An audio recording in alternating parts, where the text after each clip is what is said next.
The hazard of electric shock is one of the most serious and immediate risks facing a welder. Contact with metal parts which are electrically hot can cause injury or death because of the effect of the shock upon your body, or a fall which may result from your reaction to the shock. You receive an electric shock when you touch two metal objects that have voltage between them. For example, if someone touched at the same time a bare wire with one hand and a second bare wire with the other hand, and if there are 120 volts across the two wires, that is 120 volts from one wire to the other, that person will receive an electric shock of 120 volts as long as he or she touches both wires at the same time and there is a voltage between them. 120 volts in the example is a common voltage which is found in every home in the United States. You may have received an electric shock in your home and were not injured. However, 120 volts or even 50 volts or less is more than enough to injure or kill depending upon the conditions.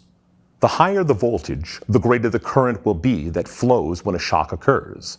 The higher the current is that flows through a person's body, the greater the risk for injury or death. As a general rule, alternating current, AC, is more hazardous than direct current, DC. However, either can cause injury or death. One reason for that is that the constant change in the polarity of AC is more likely to stop your heart, which may cause death. Another reason that an electric shock from AC voltage is more hazardous is that the person receiving an AC shock may be unable to let go of the wire or other electrically hot part. The same may occur from a DC electric shock, but the shock must be much more severe to do that.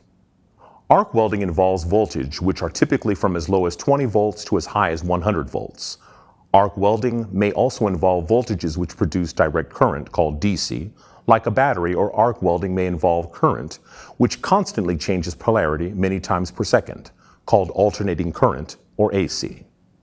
The voltage inside welding equipment is commonly much higher, from 120 volts to 575 volts or more.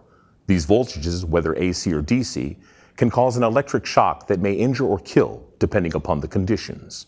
The electric shock hazard associated with arc welding may be divided into two categories, which are quite different in terms of how the electric shock occurs and the safe practices that can help prevent such an electric shock from happening.